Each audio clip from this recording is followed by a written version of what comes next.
now have another amazing speaker coming up, William Kostka, joining us from Micronesia with Conservation Trust there. I'm going to bring in William. Hi, good morning, I, William. I'm sorry, I hope I didn't butcher your last name. no, it's fine. It's actually 1:30 in the afternoon Oh, in Ponte, so yeah, that's good. yes. Well, we're very excited to hear about the conservation work that you are doing there in Micronesia. Our audience is excited to hear your presentation. Thank you, and thank you for having me. Would it be possible to put up the one slide that I sent to Joe? Yes, it'll be put right up. Yeah, so I'm here today to talk to you about the Micronesia Challenge, which was launched in 2006 by the leaders of Micronesia, and that includes the Republic of Palau, the Marshall Islands, Federated States of Micronesia, and the two U.S. territories, Guam and the Commonwealth of the Northern Marianas Islands. For those of you who are wondering where Micronesia is, I have it on the map. It's between the Philippines and Hawaii, and right north of Papua New Guinea.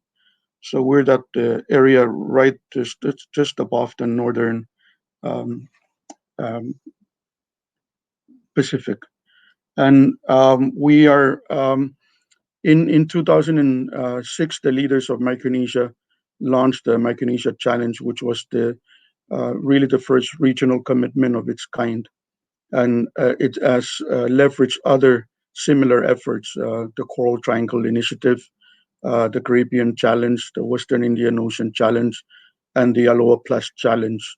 Um, uh, Also, the uh, Hawaii Green Growth, and what that has done over the years is really helped us to elevate and scale a lot of the local uh, conservation efforts that we um, are implementing across the region. As you will see from the slide, Micronesia is a pretty important place. We're about um, over 6.7 um, kilometers, square kilometers, million square kilometers. So that's about 5% of the entire Pacific Ocean. And we're right outside the Coral Triangle Initiative. So we have over 130 species of fish, over 400 species of corals, um, and all sorts of wildlife in Micronesia. Um, and so the Micronesia Challenge, the commitment was to put under um, effective management or protection 30% of our nearshore marine resources and 20% of our terrestrial resources. But in 2019, the leaders, after implementing the program for about 13 years, they decided to commit to increasing that to about 50% of our nearshore marine resources and 30% of our terrestrial resources, and to include, sustainable development, fisheries management, um, climate adaptation, and um, all other alternative livelihoods to support the communities across Micronesia. And we've done pretty well with those goals and continue to do so. Um, in addition to trying to meet our conservation goals, we also did a sustainable finance plan to help establish financing mechanisms for the Micronesia Challenge. And today we have a $25 million endowment that my organization manages and disperses to the communities that are doing the conservation work. And we've also been able to leverage about $85 million in addition to the endowment, which are going out in grants to local governments, civil society organizations across the region. And we've also established internship programs that are supporting um, our uh, young champions across Micronesia in the field of environment and conservation. We actually have a couple of scholarship programs. One is called the Bill Rayner Micronesia Challenge Scholarship Fund that provides up to $30,000 to students in our field who are working on a master's or a PhD. And then we have a partnership with an organization in Japan called the Association for the Promotion of International Cooperation, uh, uh, jointly with the Sophia University, where their two students from Micronesia get to go every year. And thus far, we've sent six, and four of those have students have graduated and are back in Micronesia, leading programs on their islands. So it's been a pretty successful program to build the capacity of our next champions in Micronesia. And in addition to that, we also have a couple of peer learning networks. One is called the Micronesians in Island Conservation, that focuses on leaders of both government and non-government organizations who are working in conservation to build their leadership skills as well as their institutional capacity. And there's another peer learning network called the Pacific Islands Managed and Protected Areas Community that is focused on the more technical people working with the communities on the ground. And we're finding that these peer learning networks are um, really helping us to scale a lot of the work that we are doing from island to island. And we've also been able to cut down the costs for having to pay for consultants, because we have members of these peer learning networks who are experts in different areas of conservation and environmental protection that are um, and they're using those skills to support each other without having to charge each other the kinds of consulting fees that you would find. And so we are building both the capacity of our young leaders who are emerging champions for conservation, as well as putting real resources into the community so that they are able to manage the resources across Micronesia.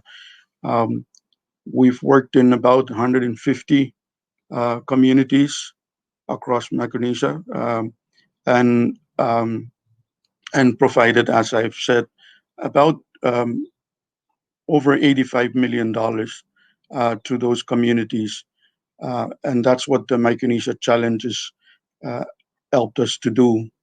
Um, I might stop there and then see if you have any questions concerning the Micronesia challenge.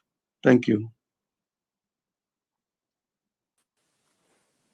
Thank you so much. That was incredibly interesting to learn more about, Micronesia and how you guys are doing community conservation, how that's been so successful, and you've been able to really scale that up through the peer-to-peer experts and consulting. We have one question. Would love to hear more about how the small scale fisheries and how that has hopefully grown, and have you seen, the results of biodiversity coming back through this community led management? Thank you. Yeah, in some cases, we've done better than in others where you have strong traditional leaders or community leaders. You've seen, uh, quite positive change uh, within the protected areas and around those protected areas. And that's why we focus so much on building the leaders, and especially the young leaders in these communities, so that they can help us help achieve our goals. Um, so like in any case, there are areas where we're doing very well, and there are areas where we're struggling. But for the most part, we feel good about um, you know the work that our communities have been carrying out. Uh, That's great. And community buy-in is obviously so important to have stuff that's community led, and have them and all inclusive stakeholders involved. There is another question that's asking, like, how do you go really about getting that community buy-in, and does that tend to be a very kind of a shorter term process or a longer term process? Are people like eager to be part of this, and to join and protect nature and be leaders for nature conservation?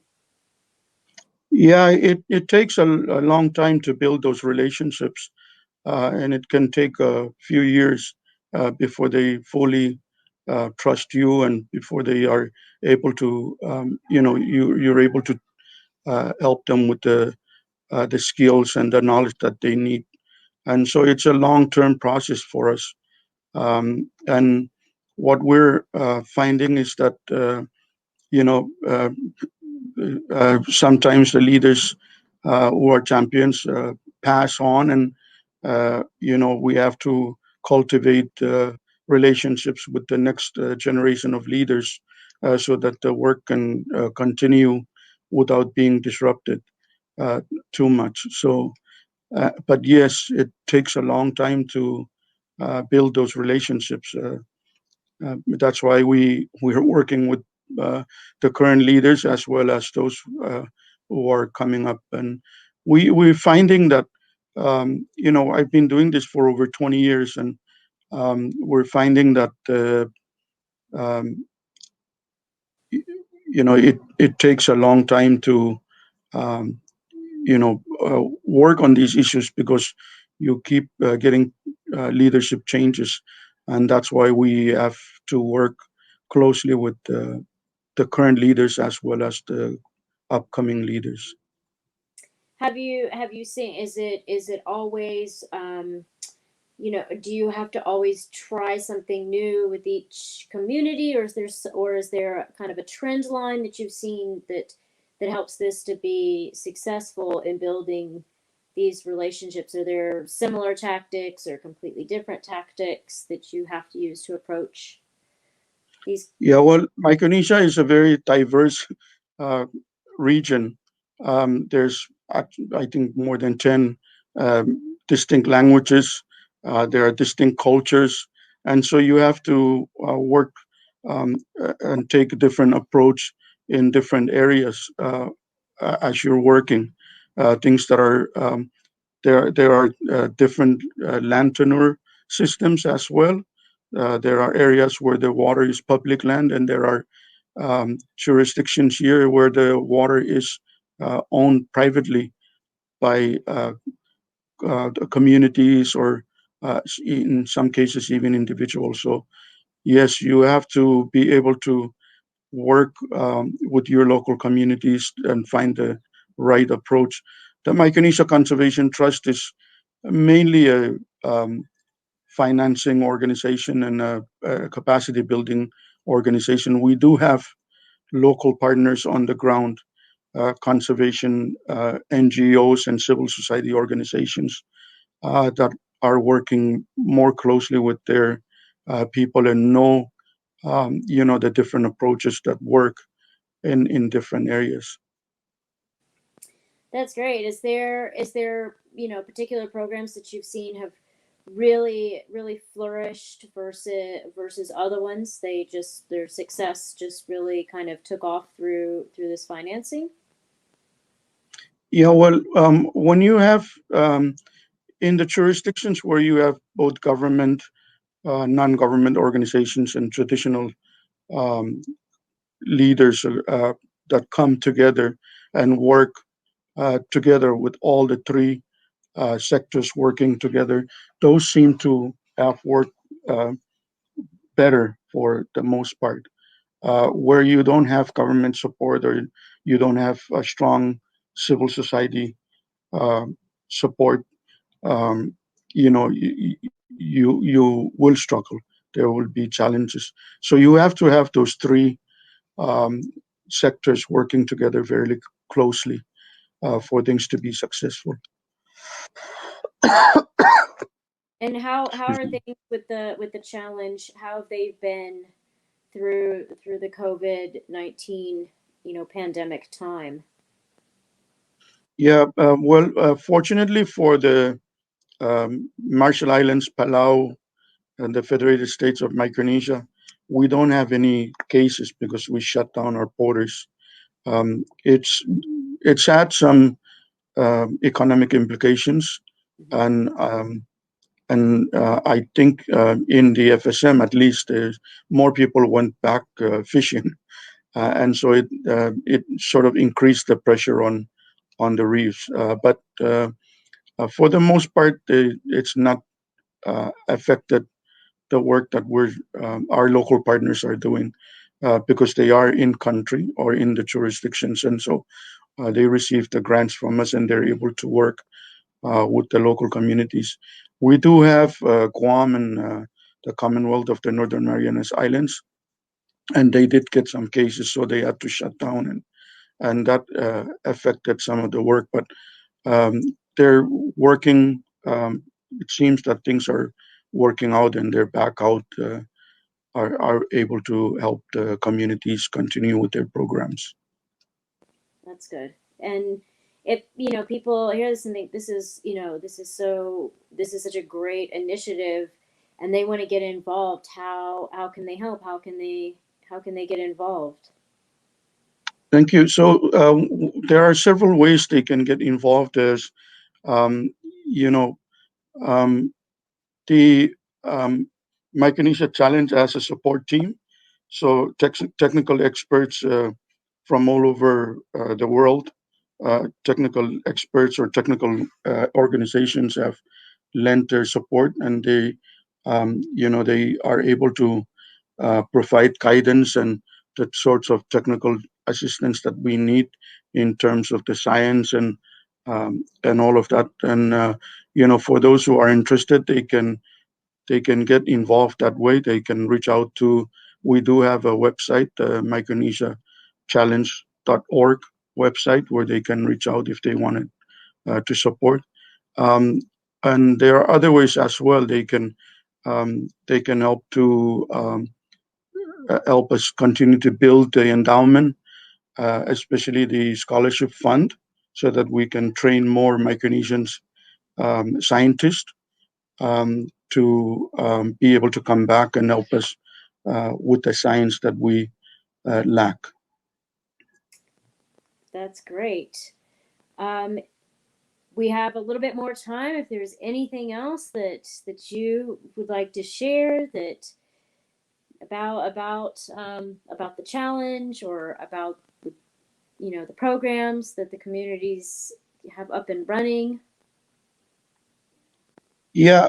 Well, I just um, the Micronesia Challenge, as I said, has leveraged other regional initiatives across the globe, and we're part of um, the Global Island Partnership, which is trying to raise the profile of the efforts that are happening in the islands and raise issues of islands, because islands are usually um, pretty vulnerable to the impacts of climate change and all these challenges that we face today.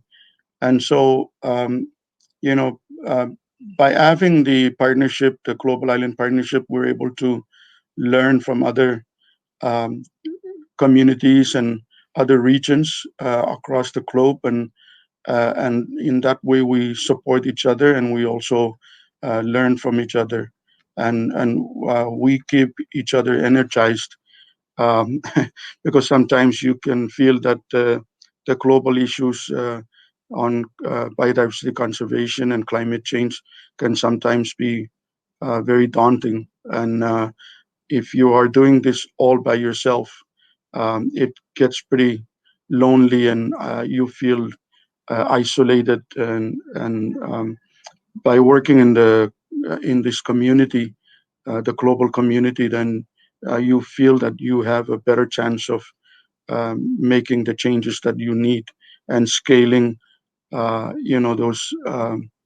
those programs that are working in each of these regions. No, absolutely. And that's actually, something I just thought of.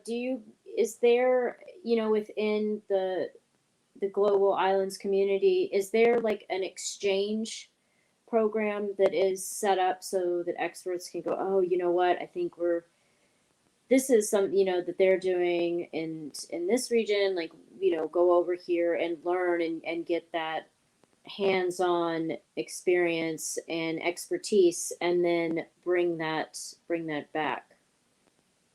Yes, we've received support from partners in other regions that are part of those larger regional conservation initiatives. In fact, I work very closely with um, the Caribbean Biodiversity Fund, um, to learn from them, as well as to share what's working for us. And we also work fairly closely with the Aloha Plus Challenge and the Hawaii Green Growth folks. And so, yeah, there's those exchanges. Before the COVID travel restrictions, we were able to get together and learn from each other, where we would bring people from Hawaii to Micronesia or the other way around. Um, uh, and so those things existed before. Uh, right now, most of it is virtual, so we're still in communication with our partners from those different regions, but it's all virtual now. And in Micronesia, how rapidly are you really witnessing, the changes because of climate change? Just in the biodiversity in the ocean around you. Like, is this are you seeing these changes, very very quickly at this point? Well, yes, we're seeing flooding, sea level rise.